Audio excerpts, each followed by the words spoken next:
സംസ്ഥാനം നാളെ പോളിംഗ് ബൂത്തിലേക്ക് എത്താനിരിക്കെ അവസാനവട്ട കൂട്ടലും കിഴിക്കലും നടത്തി മുന്നണികൾ. നേതൃത്വങ്ങൾ ഒരുപോലെ ആത്മവിശ്വാസം പ്രകടിപ്പിക്കുന്നുണ്ടെങ്കിലും വോട്ട് കച്ചവട ആരോപണം മുന്നണികൾ പരസ്പരം ഉന്നയിക്കുന്നു. നിശബ്ദ പ്രചാരണ ദിവസത്തിലും വോട്ടുറപ്പിക്കുന്നതിന്റെ തിരക്കിലായിരുന്നു സ്ഥാനാർത്ഥികൾ. ഈ തെരഞ്ഞെടുപ്പിൽ ഒളിഞ്ഞും തെളിഞ്ഞും UDF BJP ധാരണ നമുക്ക് കാണാൻ സാധിച്ചിട്ടില്ല. ഇപ്പോൾ അവസാനത്തെ ഈ പ്രഖ്യാപനവും യഥാർത്ഥത്തിൽ UDFനെ അനുകൂലിക്കുന്നതിന് വേണ്ടിയുള്ള ന്യായമായിട്ടേ നമുക്ക് കാണാൻ കഴിയുള്ളൂ.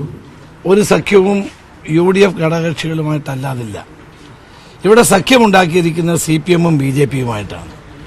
വളരെ വ്യക്തമല്ലേ? തുടർഭരണത്തിന് വേണ്ടി BJP-യുമായി കൈകോർക്കുന്ന CPM നിലപാട് ഈ തെരഞ്ഞെടുപ്പിന്റെ എല്ലാ ഘട്ടത്തിലും നമുക്ക് കാണാൻ കഴിയുമായിരുന്നു.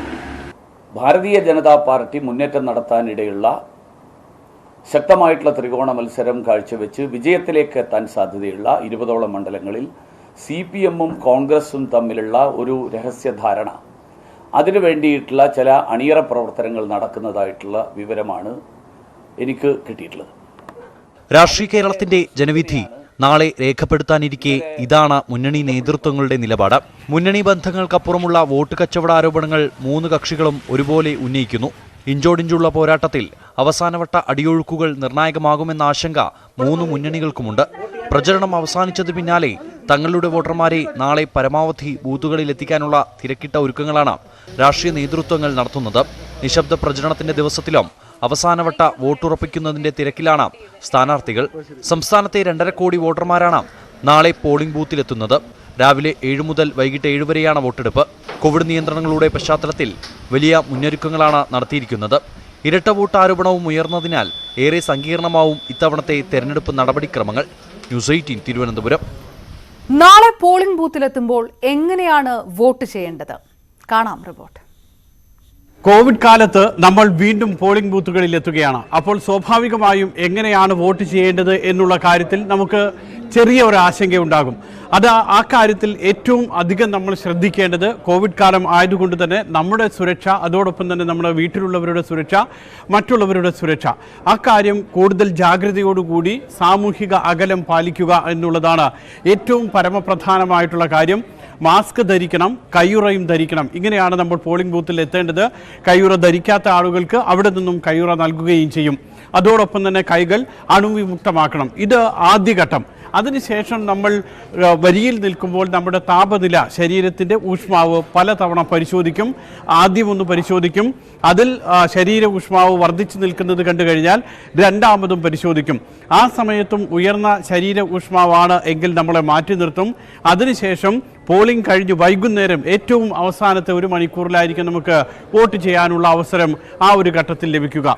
മറ്റൊരു കാര്യം എന്ന് പറയുന്നത്, ഇതെല്ലാം കഴിഞ്ഞ് ശരീര ഊഷ്മാവെല്ലാം നോക്കിയതിന് ശേഷം നമ്മൾ പോളിംഗ് ബൂത്തിലെത്തുന്നു. പോളിംഗ് ബൂത്തിലെത്തുമ്പോൾ 1ാം പോളിംഗ് ഉദ്യോഗസ്ഥൻ നമ്മുടെ അടുത്തുണ്ടാകും, അല്ലെങ്കിൽ നമ്മളെ കാത്തിരിക്കുന്നുണ്ടാകും. ആ പോളിംഗ് ഉദ്യോഗസ്ഥൻ ആദ്യം നമ്മൾ കൊടുക്കുന്ന പേരും നമ്മുടെ കാർഡ്, ID കാർഡുകൾ, നമ്മൾ തിരിച്ചറിയൽ കാർഡുകൾ, അത് ഡ്രൈവിംഗ് ലൈസൻസ് ആണെങ്കിലും വോട്ടേഴ്സ് ID കാർഡാണെങ്കിലും എല്ലാം, അത് വെച്ച് നമ്മുടെ എല്ലാ രേഖകളും പരിശോധിക്കുന്നു. ആ സമയത്ത് നമ്മൾ മാസ്ക് താഴ്ത്തണം. എന്നിട്ട് നമ്മുടെ മുഖമെല്ലാം അവർക്ക് വ്യക്തമായി കാണണം. ആ ഘട്ടത്തിൽ മാത്രമേ മാസ്ക് താഴ്ത്താവൂ എന്നുകൂടി ഓർക്കുക.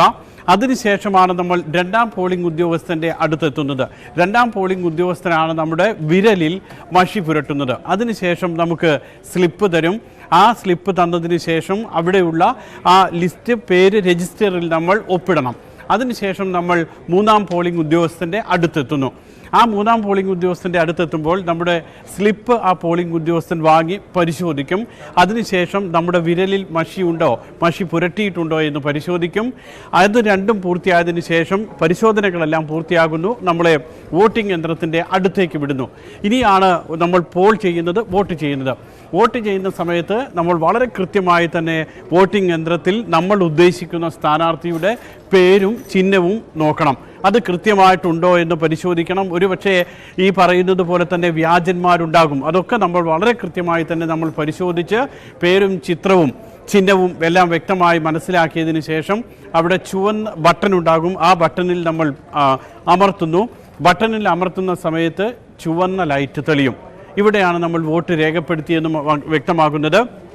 മാത്രമല്ല ചുവന്ന ലൈറ്റ് തെളിഞ്ഞതിന് ശേഷം എന്ന് പറഞ്ഞാൽ വോട്ട് രേഖപ്പെടുത്തിയതിന് ശേഷം VVPAT മെഷീൻ അവിടെ ഉണ്ടാകും. ആ VVPAT മെഷീനിൽ നമ്മൾ ചെയ്തിട്ടുള്ള വോട്ട് തെളിയും, ആർക്ക് ചെയ്തിരിക്കുന്നു എന്നുള്ളത് വ്യക്തമാകും. അത് പരിശോധിച്ച് ഉറപ്പുവരുത്തുക. ഇതാണ് സാധാരണ നിലയിലുള്ള ഒരു പോളിംഗ് എന്ന് പറയുന്നത്.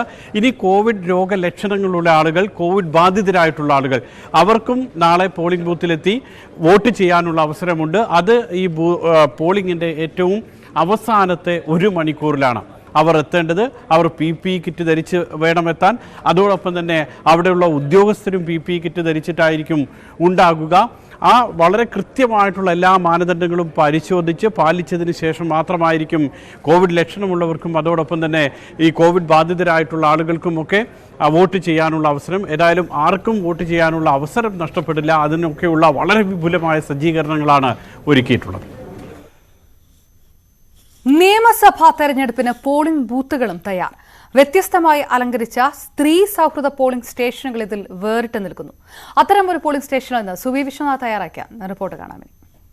തൃശൂർ ജില്ലയിലെ ഒരു സ്ത്രീ സൗഹൃദ മാതൃകാ പോളിംഗ് സ്റ്റേഷന് മുന്നിലാണ് ഞാനിപ്പോഴുള്ളത്. ആദ്യമായാണ് ഇത്തരത്തിൽ ഒരു പിങ്ക് പോളിംഗ് സ്റ്റേഷൻ തൃശൂരിൽ സജ്ജീകരിക്കുന്നത് എന്നാണ് ജില്ലാ കളക്ടർ കൂടിയായ S. ഷാനവാസ് പറയുന്നത്. കുടുംബശ്രീ പ്രവർത്തകരെ വെച്ചുകൊണ്ടാണ് ഇത്തരത്തിലുള്ള അലങ്കാരപ്പണികൾ നടത്തിയിരിക്കുന്നത് എന്നാണ് ജില്ലാ ഭരണകൂടം അറിയിക്കുന്നത്. ഉദ്യോഗസ്ഥർ ഇരിക്കുന്ന മേശ, കസേര എല്ലാം തന്നെ ഒരു പിങ്ക് കളറിലാണ് വിഭാവനം ചെയ്തിരിക്കുന്നത്. ഒപ്പം തന്നെ നിറയെ ബലൂണുകളും തൊങ്ങലുകളും തൂക്കി അതിമനോഹരമാക്കിയിരിക്കുന്ന ഒരു കാഴ്ചയും നമുക്ക് ഇവിടെ കാണാൻ സാധിക്കും. ഏതായാലും ഇതിന്റെ പ്രിസൈഡിംഗ് ഓഫീസർ ഇവിടെ നമ്മോടൊപ്പം ചേരുകയാണ്. നമുക്ക് അദ്ദേഹത്തോട് തന്നെ ചോദിക്കാം. വളരെ സന്തോഷമുണ്ട്. ഇവിടെ ഇരിക്കുമ്പോൾ നല്ല പോസിറ്റീവ് എനർജി ഉണ്ട്.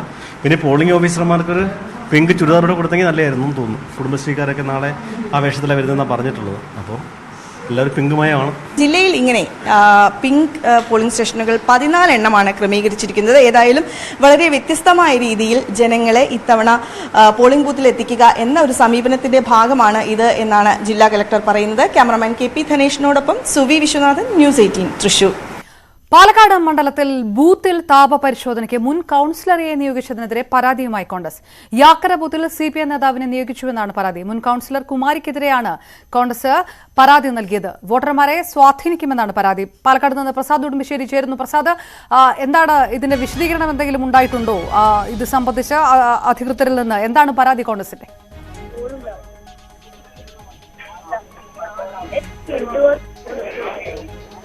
പാലക്കാട് നിന്നുള്ള വാർത്തയാണ്. ബൂത്തിൽ താപപരിശോധനയ്ക്ക് മുൻ കൌൺസിലറെ നിയോഗിച്ചു, CPM നേതാവിനെ നിയോഗിച്ചു എന്നാണ് കോൺഗ്രസ് പരാതി ഉന്നയിച്ചിരിക്കുന്നത്. പ്രസാദ് ഉടുമ്പശ്ശേരി നമുക്കൊപ്പം. പ്രസാദ്, കേൾക്കാമെങ്കിൽ എന്ത് പരാതിയാണ് കോൺഗ്രസിന്റെ ഭാഗത്തു നിന്ന്? എന്തെങ്കിലും വിശദീകരണം മറ്റോ അധികൃതരുടെ ഭാഗത്തു നിന്ന് വല്ലതും ഉണ്ടായിട്ടുണ്ടോ?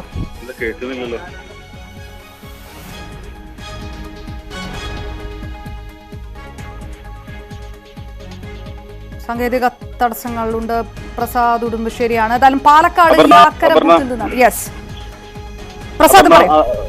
അപർണ, ഇന്ന് വൈകിട്ടാണ് കോൺഗ്രസ് നേതാക്കൾ ഈ വിഷയത്തിൽ പരാതി നൽകിയിട്ടുള്ളത്. അതായത് പാലക്കാട് മണ്ഡലത്തിൽപ്പെട്ട യാക്കര ബൂത്തിൽ അവിടെ വോട്ട് ചെയ്യാൻ വരുന്ന ആളുകളുടെ താപനില പരിശോധിക്കുന്നതിനായി ആളുകളെ ചുമതലപ്പെടുത്തിയിരുന്നു. ഇത് CPM-ന്റെ നേതാവും പാലക്കാട് നഗരസഭയിലെ മുൻ കൌൺസിലറുമായ കുമാരിയെ ചുമതലപ്പെടുത്തിക്കൊണ്ട് ഉത്തരവിട്ടിരുന്നു. ഇവർ അംഗൻവാടി ജീവനക്കാരി കൂടിയാണ്. ആ നിലയ്ക്കാണ് ഉത്തരവിറക്കിയിട്ടുള്ളത്. പക്ഷേ കോൺഗ്രസ് ഉന്നയിക്കുന്നത് ഇവര് രാഷ്ട്രീയ നേതാവ് കൂടി ആയതുകൊണ്ട് തന്നെ അത് വോട്ടർമാരെ സ്വാധീനിക്കാൻ സാധ്യതയുണ്ട്. ഇവരെ മാറ്റണമെന്നാവശ്യപ്പെട്ടുകൊണ്ടാണ് പരാതി നൽകിയിട്ടുള്ളത്. ഈ വിഷയത്തിൽ UDF ജില്ലാ ചെയർമാൻ ഉൾപ്പെടെയുള്ളവർ ഈ വിഷയത്തിൽ സജീവമായി ഇടപെടുകയും അവിടുത്തെ പ്രാദേശിക നേതൃത്വം എല്ലാം തന്നെ പരാതി നൽകുകയും ചെയ്തിട്ടുണ്ട്. പരാതിയുടെ അടിസ്ഥാനത്തിൽ റിട്ടേണിംഗ് ഓഫീസറുമായി നമ്മൾ അല്പസമയം മുമ്പ് സംസാരിച്ചിരുന്നു.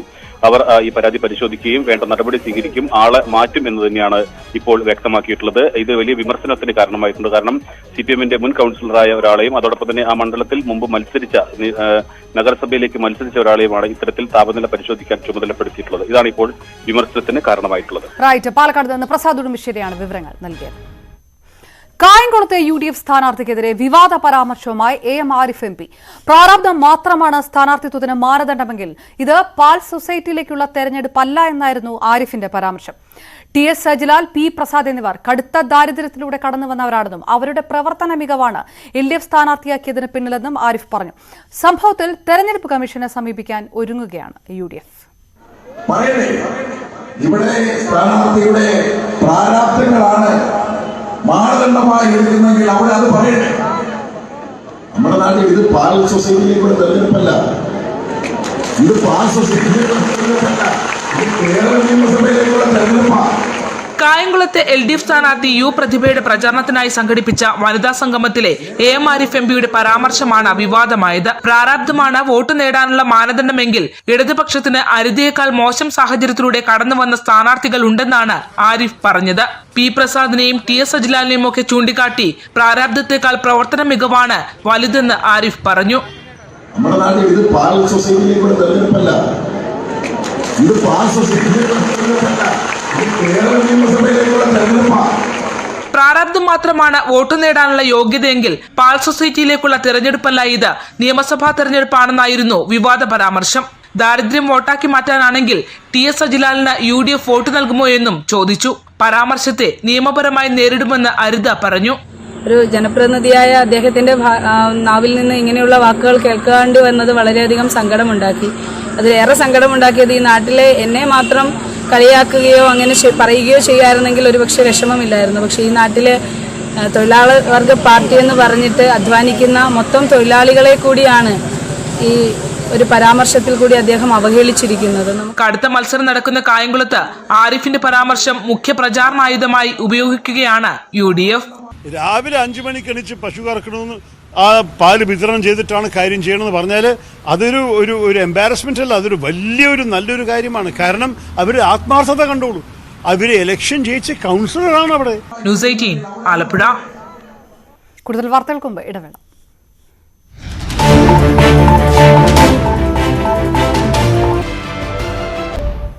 മഞ്ചേശ്വരത്ത് BJPയെ തോൽപ്പിക്കാൻ LDF പിന്തുണ അഭ്യർത്ഥിച്ച KPCC അധ്യക്ഷൻ മുല്ലപ്പള്ളി രാമചന്ദ്രന്റെ പ്രസ്താവനയെ ചൊല്ലി വിവാദം.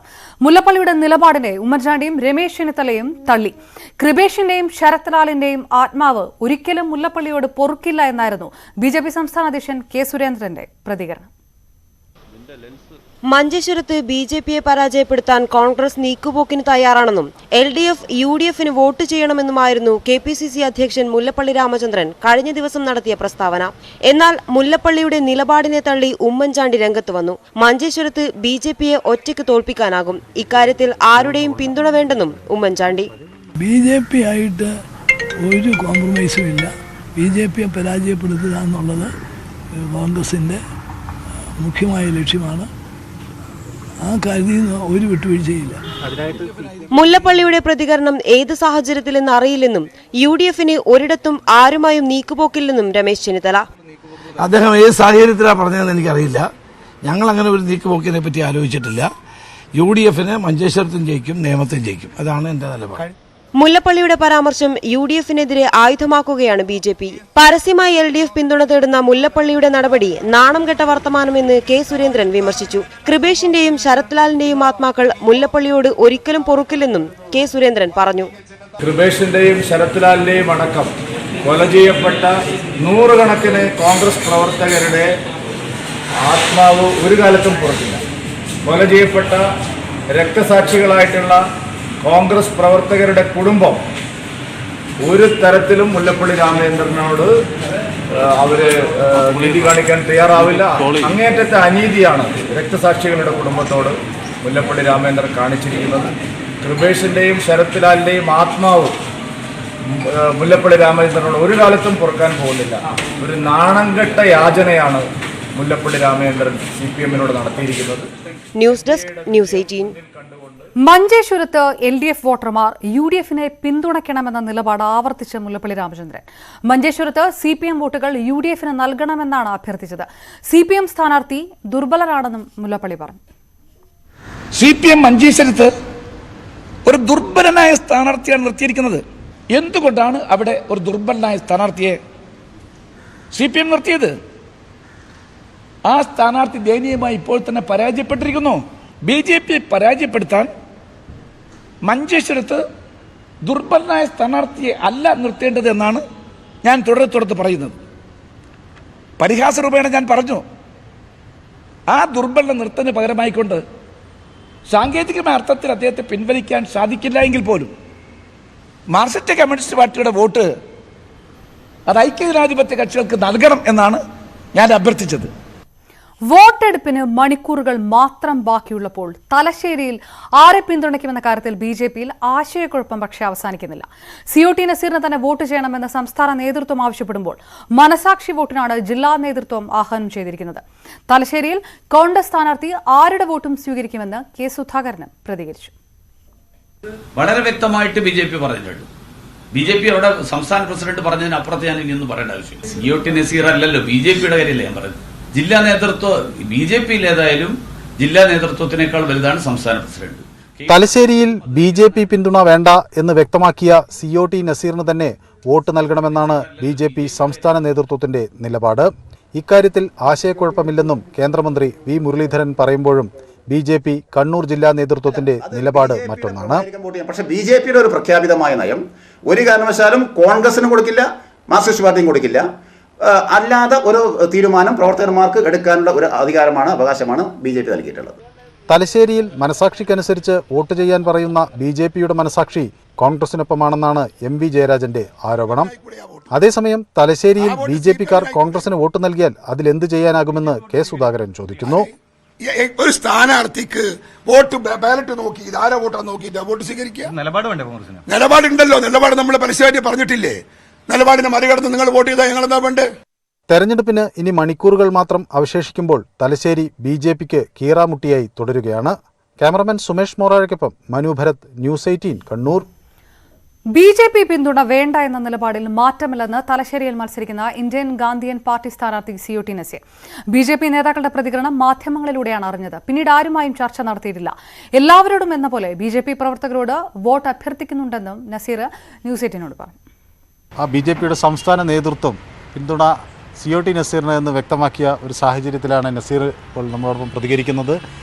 BJP അവരുടെ സംസ്ഥാന നേതൃത്വം COT നസീറിന് പിന്തുണ നൽകണം എന്ന നിലപാട് സ്വീകരിച്ചിരിക്കുന്നു. നസീറിന് നേരത്തെയുള്ള നിലപാടിൽ എന്തെങ്കിലും മാറ്റം വരുത്തണം എന്ന് ഈ ഘട്ടത്തിൽ തോന്നുന്നുണ്ടോ? അല്ല, നമ്മൾ നേരത്തെ പറഞ്ഞല്ലോ, പിന്തുണ വേണ്ട എന്നുള്ളത് ഞങ്ങളുടെ പാർട്ടിയുടെ നിലപാടാണ്. നമ്മൾ ആലോചിച്ചെടുത്തൊരു തീരുമാനമാണ്. രണ്ടാമത് നമുക്ക് ആദ്യം നാവുപേവിൻ്റെ ഭാഗമായിട്ട് നമ്മൾ പിന്തുണ അഭ്യർത്ഥിച്ചു. അതിനുശേഷം നമ്മൾ കൂടിയാലോചന നടത്തി നമ്മൾ പിന്തുണ വേണ്ട എന്ന് പറഞ്ഞു. കാരണം നമ്മൾ രണ്ട് വ്യത്യസ്ത ഐഡിയോളജിയാണ് നമ്മളെ സംബന്ധിച്ചിട്ട്. നമുക്കൊരു ഫ്യൂച്ചറിൽ ജനങ്ങളോട് പറയേണ്ട ഒരുപാട് കാര്യങ്ങളുണ്ട്. അപ്പോൾ അതുമായിട്ട് ബന്ധപ്പെട്ട് മുന്നോട്ട് പോകാനാണ് നമ്മുടെ തീരുമാനം. നമ്മുടെ BJPൻ്റെ പിന്തുണ വേണ്ട. എന്ത് തോന്നുന്നു ഈ തെരഞ്ഞെടുപ്പിൽ? അല്ല, നമ്മളെ സംബന്ധിച്ചിട്ട് നല്ല പോസിറ്റീവ് ഒരു എനർജിയാണ്. കഴിഞ്ഞ വടകര പോലും ഒന്നല്ല. നമ്മളെ സംബന്ധിച്ചിട്ട് തലശ്ശേരിയിലെ ആൾക്കാർക്ക് മാറ്റം വേണമെന്ന് ആഗ്രഹിക്കുന്ന ഒരു വലിയ വിഭാഗം വന്നിട്ടുണ്ട്. ആ വന്നതിൻ്റെ ഭാഗമായിട്ട് നമുക്ക് നല്ല വിജയപ്രതീക്ഷയുണ്ട്. BJPയുടെ പിന്തുണ വേണ്ട എന്ന നിലപാടിൽ തന്നെ COT നസീർ ഉറച്ചു നിൽക്കുന്നു. തികഞ്ഞ വിജയപ്രതീക്ഷയുണ്ടെന്ന് നമ്മളുമായി പങ്കുവെക്കുകയും ചെയ്യുന്നു. ക്യാമറമാൻ സുമേഷ് മോറാഴയ്ക്കൊപ്പം മനു ഭരത്, ന്യൂസ് 18 കണ്ണൂർ. വീണ്ടും ഇടവേള. ക്യാപ്റ്റൻ പ്രയോഗത്തെ ന്യായീകരിച്ച് വീണ്ടും ഇടതുമുന്നണി നേതാക്കൾ. പിണറായി വിജയൻ കേരളത്തിന്റെ ക്യാപ്റ്റൻ തന്നെയാണെന്ന് മന്ത്രി കടകംപള്ളി സുരേന്ദ്രൻ പറഞ്ഞു. ജനങ്ങൾ ചാർത്തിക്കൊടുത്ത പേരാണത്. സൂര്യനെ പഴമുറം കൊണ്ട് മറയ്ക്കാൻ ആകില്ലെന്നും കടകംപള്ളി പറഞ്ഞു. ക്യാപ്റ്റൻ എന്ന് ആരെങ്കിലും പ്രത്യേകിച്ച് സ്വയം തീരുമാനിച്ചതല്ലല്ലോ. ജനങ്ങൾ ചാർത്തി കൊടുക്കുന്നതായിട്ടുള്ള ഒരു ഒരു ഒരു ഒരു പേരാണത്. യഥാർത്ഥത്തിൽ അദ്ദേഹം കേരളത്തിൻ്റെ ക്യാപ്റ്റൻ തന്നെയാണ്, ജനങ്ങളുടെ ക്യാപ്റ്റൻ തന്നെയാണ്. ക്യാപ്റ്റൻ എന്ന് വെച്ചാൽ കപ്പിത്താൻ, നായകൻ എന്നുള്ള അർത്ഥത്തിൽ തന്നെയാണ്. ഇന്ന് ജനനായകൻ തന്നെയാണ്. ആരിനി എന്തൊക്കെ പറഞ്ഞ് എന്താ ഈ സൂര്യൻ്റെ പ്രകാശത്തെ പഴമുറം കൊണ്ട് തടുക്കുക എന്നൊക്കെ പറയില്ലേ, അതുപോലെ മാത്രമേ ഉള്ളൂ. പിണറായി വിജയൻ ക്യാപ്റ്റനേക്കാൾ വലിയ ആളെന്ന് മന്ത്രി കെ കൃഷ്ണൻകുട്ടി ന്യൂസ് 18നോട് പ്രതികരിച്ചു. AKGയുടെ ഒപ്പം നിൽക്കുന്ന ആളാണ് പിണറായി. ക്യാപ്റ്റനൊക്കെ ചെറിയ ആളാണെന്നും കൃഷ്ണൻകുട്ടി പറഞ്ഞു. ഞാൻ ക്യാപ്റ്റനേക്കാളും മുകളിലാണ്, AKGയുടെ ഒപ്പം നിൽക്കുന്ന ഒരാളാണെന്നാണ് എൻ്റെ അഭിപ്രായം. ക്യാപ്റ്റനൊക്കെ ചെറിയ ഓഫീസറല്ലേ, അല്ലേ? കമാൻഡർ, മേജർ അല്ലേ? അദ്ദേഹം ഒരു ക്യാപ്റ്റനേക്കാളും ഒക്കെ എത്രയോ വലിയ ആളാണ്. അത്ര ഇച്ഛാശക്തിയും ബിൽ പവറുള്ള ഒരാളാണ്. അത് ഞാൻ AKGയോട് ഓർമ്മപ്പെടുത്തിയിട്ടാണ് ഞാൻ പറയാൻ ഉദ്ദേശിക്കുന്നത്. അങ്ങനെ ക്യാപ്റ്റൻ എന്ന് വിളിക്കുന്നതിൽ തെറ്റൊന്നുമില്ല, അതിൻ്റെ മുകളിൽ തന്നെ പോകണം എന്നുള്ളത് തന്നെയാണ്. അത് തന്നെ ഞാൻ പറയാൻ, ഇനി അധികം ഇത് ഞാൻ പറയാനില്ലല്ലോ. AKGയോട് തുലനം ചെയ്തിട്ടാണ് അദ്ദേഹത്തെ ഞാൻ പറയുക. മഹാരാഷ്ട്ര ആഭ്യന്തരമന്ത്രി അനിൽ ദേശ്മുഖ് രാജിവെച്ചു.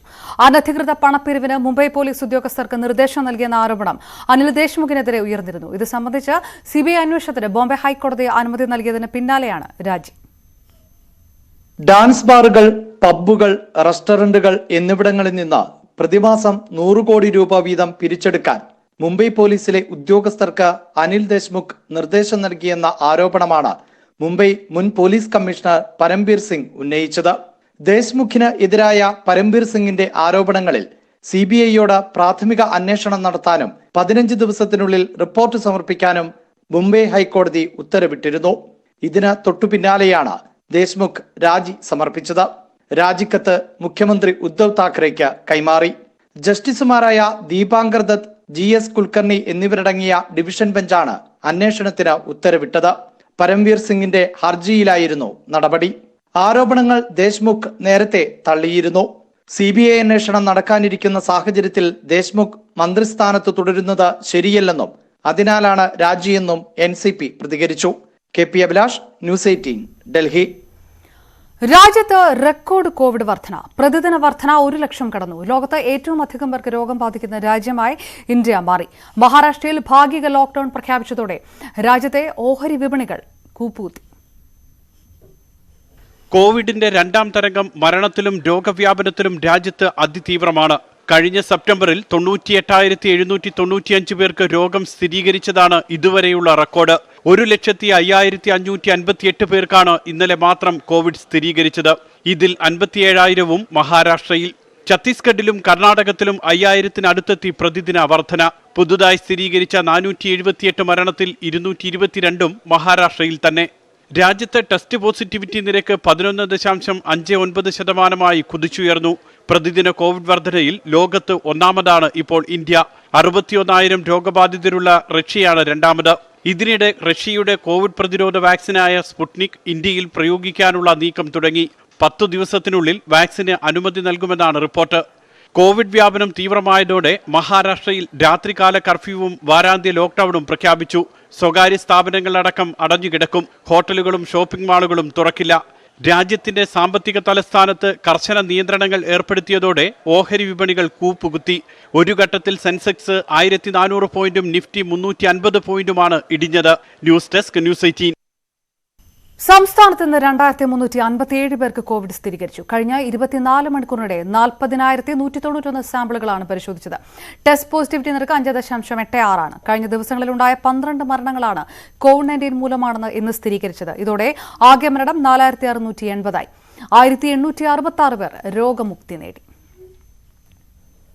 പത്തനംതിട്ട കുമ്പഴയിൽ രണ്ടാനച്ഛന്റെ മർദ്ദനമേറ്റ 5 വയസ്സുകാരി മരിച്ചു. തമിഴ്നാട് രാജപാളയം സ്വദേശികളുടെ മകളാണ് മരിച്ചത്. 2 ദിവസമായി കുട്ടിക്ക് മർദ്ദനമേറ്റിരുന്നതായി അമ്മ മൊഴി നൽകി. രണ്ടാനച്ഛൻ അലക്സിനെ കസ്റ്റഡിയിലെടുത്തു. ഇയാളെ ചോദ്യം ചെയ്തു വരികയാണ്. കുട്ടിയുടെ ശരീരത്തിൽ മർദ്ദനമേറ്റതിന്റെ പാടുകളുണ്ട്. മൃതദേഹം പോസ്റ്റ്മോർട്ടത്തിനായി മാറ്റി. മുഖ്യമന്ത്രിക്കെതിരെ മൊഴി നൽകാൻ ED ഭീഷണിപ്പെടുത്തിയെന്ന് സന്ദീപ് നായർ മൊഴി നൽകിയതായി ക്രൈംബ്രാഞ്ച്. കോടതിയിൽ ക്രൈംബ്രാഞ്ച് നൽകിയ റിപ്പോർട്ടിലാണ് മൊഴിയുടെ വിശദാംശങ്ങളുള്ളത്. സ്പീക്കർ, മന്ത്രി KT ജലീൽ, ബിനീഷ് കോടിയേരി എന്നിവർക്കെതിരെ മൊഴി നൽകാനും ഭീഷണിപ്പെടുത്തി. ED കൃത്രിമ തെളിവുണ്ടാക്കിയതായും മാനസിക പീഡനമുണ്ടായെന്നും സന്ദീപിന്റെ മൊഴിയിലുണ്ട്. ലാവ്ലിൻ കേസ് നാളെ പരിഗണിക്കുന്നത് മാറ്റിവെക്കണമെന്നാവശ്യപ്പെട്ട് സുപ്രീംകോടതിയിൽ അപേക്ഷ. എതിർകക്ഷികൾ ഒരാളായ A. ഫ്രാൻസിസ് ആണ് അപേക്ഷ നൽകിയത്. അധിക രേഖകൾ സമർപ്പിക്കാൻ സമയം വേണമെന്നാണ് അപേക്ഷയിൽ പറയുന്നത്. കേസിൽ പ്രതിപട്ടികയിൽ നിന്ന് ഒഴിവാക്കപ്പെട്ടവരിൽ ഒരാളാണ് ഫ്രാൻസിസ്. രാഷ്ട്രീയ പ്രാധാന്യമുള്ള കേസിൽ അടിയന്തര പ്രാധാന്യത്തോടെ വാദം കേൾക്കണമെന്ന് ആവശ്യപ്പെട്ടിരുന്ന CBI പിന്നീട് പലതവണ കേസ് പരിഗണിച്ചപ്പോഴും സാവകാശം തേടിയിരുന്നു. മുഖ്യമന്ത്രി പിണറായി വിജയൻ ഉൾപ്പെടെയുള്ളവരെ പ്രതിപട്ടികയിൽ നിന്ന് ഒഴിവാക്കിയതിനെതിരെ CBI നൽകിയ അപ്പീലും പ്രതിപട്ടികയിൽ നിന്ന് ഒഴിവാക്കണമെന്നാവശ്യപ്പെട്ട് ബാക്കിയുള്ളവർ നൽകിയ ഹർജികളുമാണ് കോടതിക്ക് മുന്നിലുള്ളത്. വിചാരണ കോടതിയും ഹൈക്കോടതിയും ഒരുപോലെ പ്രതികളെ ഒഴിവാക്കിയ കേസിൽ ശക്തമായ വസ്തുതകൾ ഉണ്ടെങ്കിലേ അപ്പീൽ നിലനിൽക്കൂ എന്ന് കോടതി നേരത്തെ നിരീക്ഷിച്ചിരുന്നു. ഇടതുമുന്നണിയെ പിന്തുണച്ച SIക്കെതിരെ പോലീസ് കേസ്. തെരഞ്ഞെടുപ്പ് പെരുമാറ്റച്ചട്ടം ലംഘിച്ചുവെന്നാരോപിച്ചാണ് കാസർഗോഡ് SI ഷെയ്ഖ് അബ്ദുൾ റസാഖിനെതിരെ കേസെടുത്തത്. ഫേസ്ബുക്ക് പ്രൊഫൈൽ ചിത്രത്തിൽ ഉറപ്പാണ് LDF എന്ന വാചകം എഴുതിയതിനെതിരെയാണ് കേസ്. തെരഞ്ഞെടുപ്പ് കമ്മീഷൻ നിർദ്ദേശാനുസരണമാണ് കേസെടുത്തിരിക്കുന്നത്. അതേസമയം മനോദൌർബല്യമുള്ള തന്റെ കുട്ടി ഫോണിൽ അബദ്ധത്തിൽ ചിത്രം പോസ്റ്റ് ചെയ്തുവെന്നാണ് ഷെയ്ഖ് അബ്ദുൾ റസാഖിന്റെ വിശദീകരണം. വീണ്ടും ഇടവേള.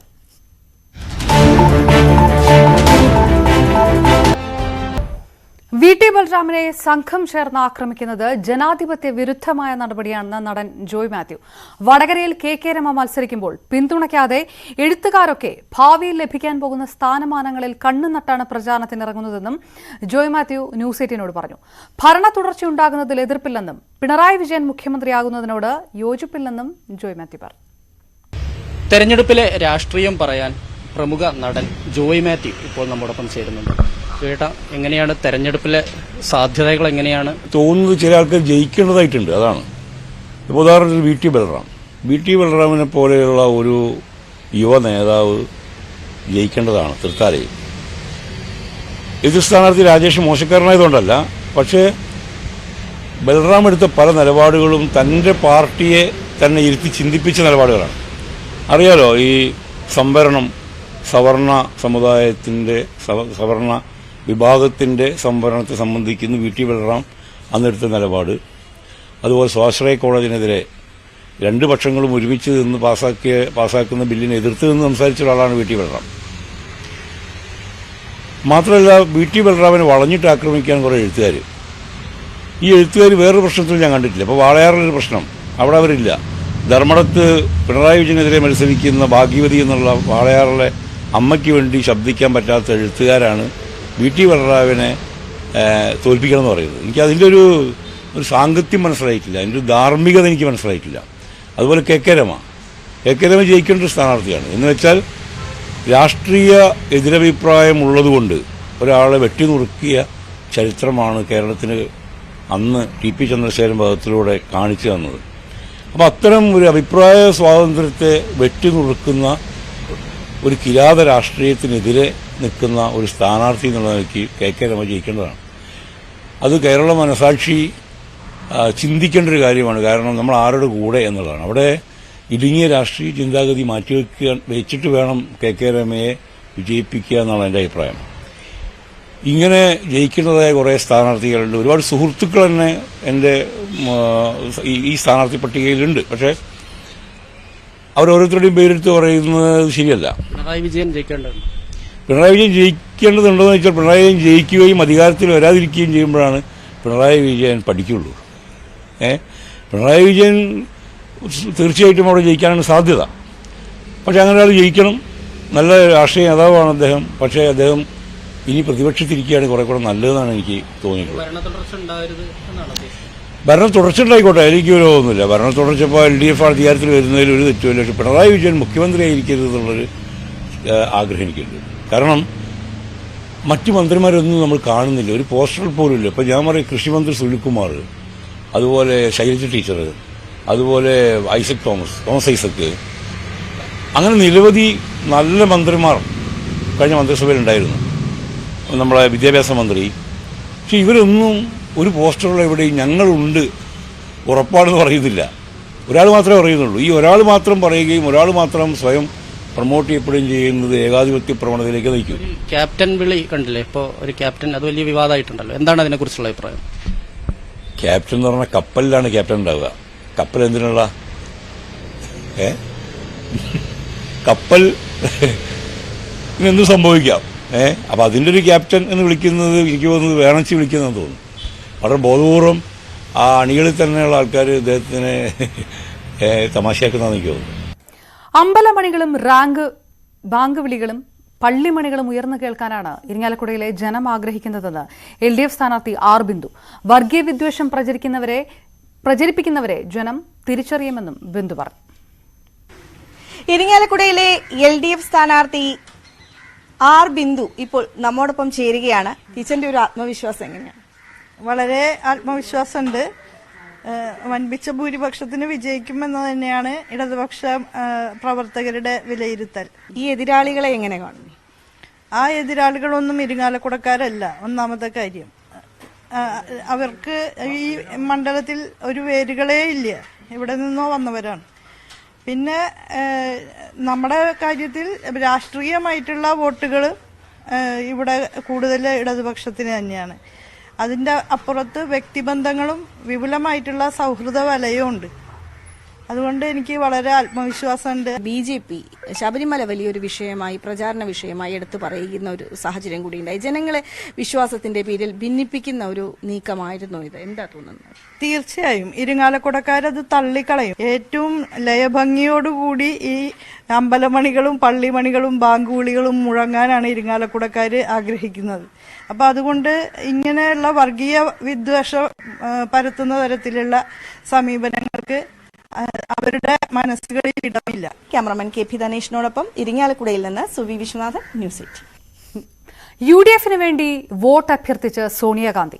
UDFനുള്ള വോട്ട് കേരളത്തിന്റെ ഭാവിയിലേക്കുള്ള വോട്ടാണെന്ന് സോണിയാഗാന്ധി പറഞ്ഞു. കേരളം സ്വേച്ഛാധിപത്യത്തെ നിരാകരിക്കും. ജനാധിപത്യ പാരമ്പര്യവും മതേതര മൂല്യങ്ങളും സംരക്ഷിക്കണം. ന്യായ് പദ്ധതി പാവപ്പെട്ടവർക്ക് ഗുണം ചെയ്യുമെന്നും സോണിയാഗാന്ധി വ്യക്തമാക്കി. വിവരങ്ങളുമായി KP അഭിലാഷ് ചേരുന്നു. അഭിലാഷ്, സംസ്ഥാന സർക്കാരിനെതിരെയും കേന്ദ്ര സർക്കാരിനെതിരെ വിമർശനങ്ങൾ ഉന്നയിച്ചുകൊണ്ട് കൂടിയാകുമല്ലോ സ്വാഭാവികമായും സോണിയാഗാന്ധിയുടെ സന്ദേശം. എന്തെല്ലാം കാര്യങ്ങളാണ് പറഞ്ഞത്? അപർണ, 5 സംസ്ഥാനങ്ങളിലെ നിയമസഭാ തെരഞ്ഞെടുപ്പിൽ ഭരണത്തിലേറാം എന്ന് കോൺഗ്രസ് ഏറ്റവും പ്രതീക്ഷയർപ്പിക്കുന്ന സംസ്ഥാനമാണ് കേരളം. രാഹുൽ ഗാന്ധിയും പ്രിയങ്ക ഗാന്ധിയും കേരളത്തിലെ പ്രചാരണത്തിന് നേതൃത്വം നൽകിയപ്പോൾ അനാരോഗ്യത്തെ തുടർന്നായിരുന്നു സോണിയാഗാന്ധി പ്രചാരണത്തിൽ നിന്ന് വിട്ടുനിന്നത്. നാളെ വോട്ടെടുപ്പ് നടക്കാനിരിക്കെയാണ് സോണിയാഗാന്ധി പ്രസ്താവനയിലൂടെ UDF വോട്ട് ചെയ്യണം എന്ന് വോട്ടർമാരോട് അഭ്യർത്ഥിച്ചിരിക്കുന്നത്. കേരളത്തിന്റെ ഭാവിക്കായി UDF വോട്ട് രേഖപ്പെടുത്തണമെന്നാണ് സോണിയാഗാന്ധിയുടെ അഭ്യർത്ഥന. KP അഭിലാഷാണ് വിശദാംശങ്ങൾ നൽകിയത്. UDF വേണ്ടി വോട്ട് അഭ്യർത്ഥിച്ച സോണിയാഗാന്ധി. ഒറ്റപ്പാലത്ത് അടിയൊഴുക്കുകൾ ഇല്ലാതെ തന്നെ വിജയിക്കുമെന്ന് UDF സ്ഥാനാർത്ഥി ഡോക്ടർ P. സരിൻ. പ്രചാരണം അവസാനിക്കുമ്പോൾ ആത്മവിശ്വാസം ഇരട്ടിച്ചതായും സരിൻ പറഞ്ഞു.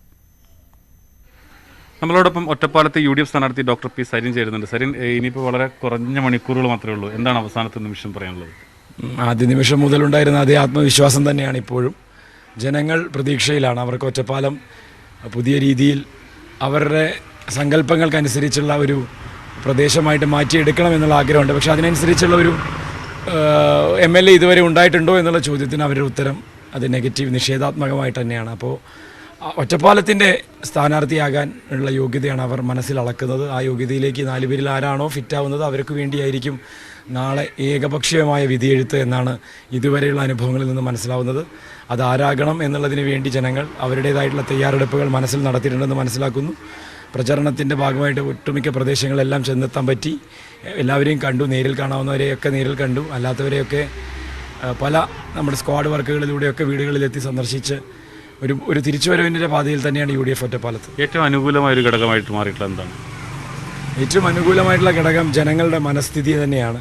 മാറ്റത്തിന് തയ്യാറായിരിക്കുന്ന മനസ്സുള്ള ജനങ്ങളുടെ മുന്നിലേക്ക് അത് കൊണ്ടുവരാൻ പാകമായ ഒരാളുണ്ട് എന്ന് അവതരിപ്പിക്കപ്പെടുക എന്നത് മാത്രമായിരുന്നു UDF മുന്നിലുള്ള വെല്ലുവിളി. ജനങ്ങൾ തയ്യാറായിരുന്നു ഏറ്റെടുക്കാൻ. അതുകൊണ്ടാണ് ഞങ്ങളുടെ മുദ്രാവാക്യം പോലും ഒറ്റക്കെട്ടായി ഒറ്റപ്പാലമെന്ന്. ഒരുപക്ഷെ മുന്നണി സ്ഥാനാർത്ഥിയേക്കാൾ ഒറ്റപ്പാലത്തിനൊരു സ്ഥാനാർത്ഥിയെ സംഭാവന ചെയ്യുക എന്നുള്ളതായിരുന്നു ഐക്യജനാധിപത്യത്തിൻ്റെ ലക്ഷ്യം. അതിൽ പകുതിയോളം ഞങ്ങൾ വിജയിച്ചു. ബാക്കി പകുതി ഇനി നാളെ ബൂത്തിലെത്തി വോട്ട് നിർവഹിക്കുമ്പോൾ മാത്രമാണ് വെളിപ്പെടുക.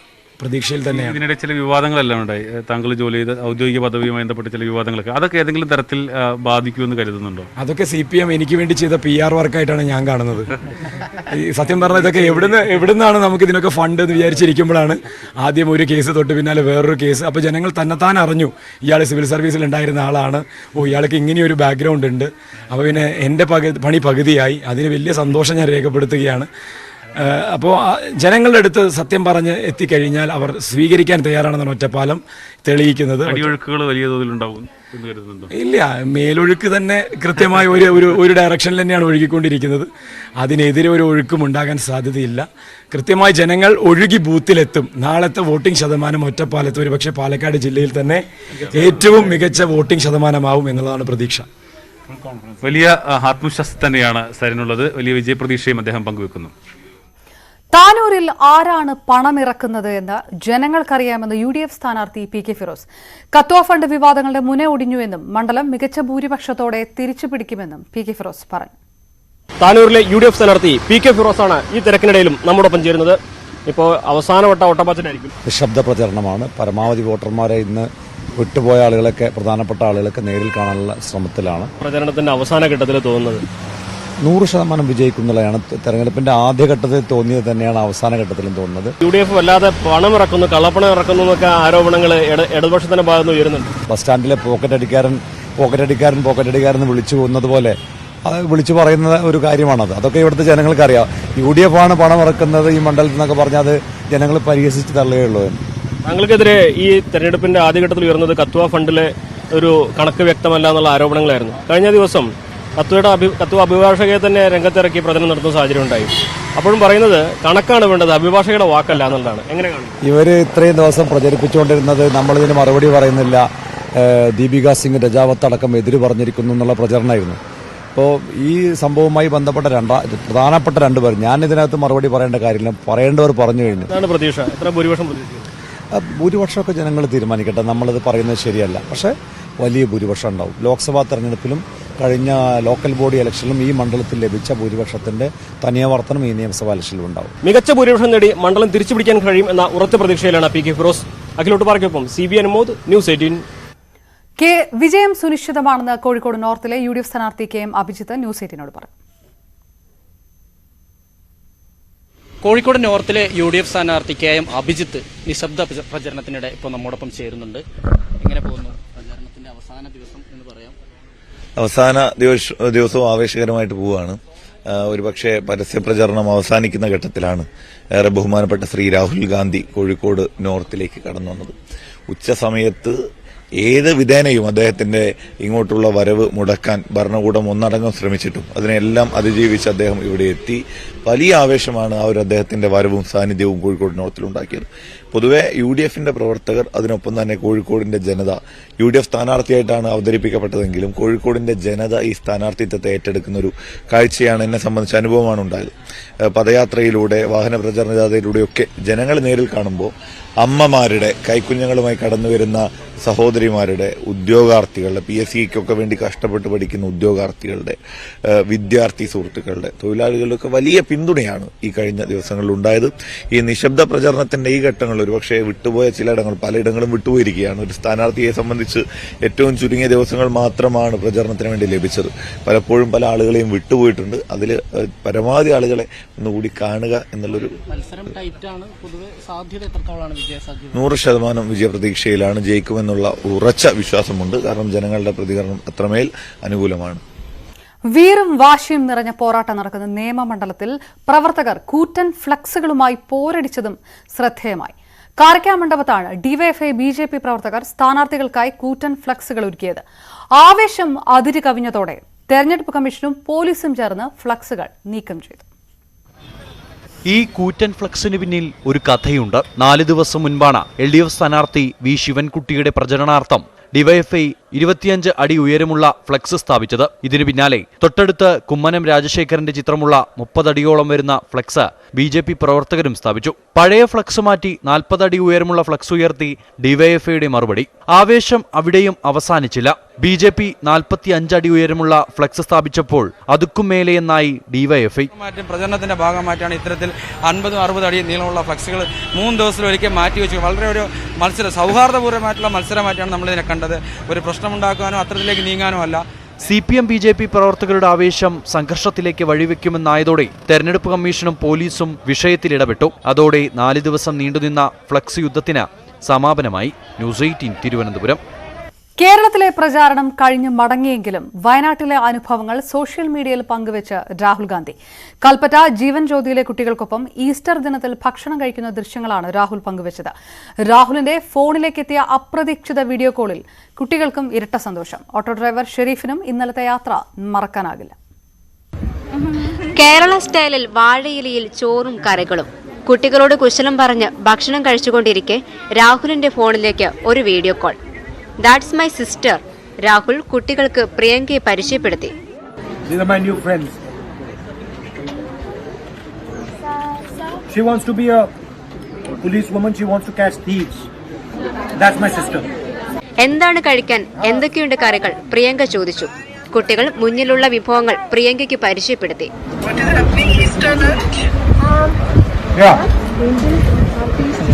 Easter lunch. Chicken and rice. Kozhikode ഹെലിപ്പാഡിൽ ഇറങ്ങിയ ശേഷം ഓട്ടോറിക്ഷയിൽ നടത്തിയ യാത്രയായിരുന്നു രാഹുലിന്റെ മറ്റൊരനുഭവം. മുൻസീറ്റിലിരുന്ന് ഡ്രൈവർ ഷെരീഫിനോട് വിശേഷങ്ങൾ ചോദിച്ചുകൊണ്ടായിരുന്നു യാത്ര. He has only one rickshaw. One rickshaw only. Only one. Does he share it with someone or he just runs it himself? നിങ്ങൾ തന്നെ ഓടിക്കുന്നു. വേറെ ഓടിക്കാൻ ആളുണ്ടോ? No, he himself is driving. And how many hours a day does he run? എത്ര സമയം എടുക്കും ഒരു ദിവസം? ഒരു ദിവസം നമ്മളിപ്പോ നമ്മുടെ വീട്ടിലേക്ക് വരുന്നതുകൊണ്ട് നമ്മള് ആരെപ്പോ വിളിച്ചാലും നമ്മള് ജീവൻ ജ്യോതിയിലെ കുട്ടികൾക്കൊപ്പമുള്ള ദൃശ്യങ്ങളും ഓട്ടോ യാത്രയിലെ കാഴ്ചകളുമൊക്കെ രാഹുൽ തന്നെയാണ് ഇൻസ്റ്റഗ്രാമിൽ പോസ്റ്റ് ചെയ്തത്. ന്യൂസ് 18 വയനാട്. മരക്കാർ അറബിക്കടലിന്റെ സിംഹത്തിലെ ഗാനത്തിന്റെ ടീസർ പുറത്തിറങ്ങി. കണ്ണിൽ എന്റെ എന്ന് തുടങ്ങുന്ന ഗാനം ആലപിച്ചിരിക്കുന്നത് വിനീത് ശ്രീനിവാസനും ശ്വേതാമോഹനും സിയാഉൽ ഹക്കും ചേർന്നാണ്. പ്രണവ് മോഹൻലാലും കല്യാണി പ്രിയദർശനും ചേർന്നാണ് ഗാനത്തിൽ അഭിനയിച്ചിരിക്കുന്നത്. ന്യൂസ് അപ്ഡേറ്റ്സ് പൂർണ്ണമാകുന്നു. നമസ്കാരം.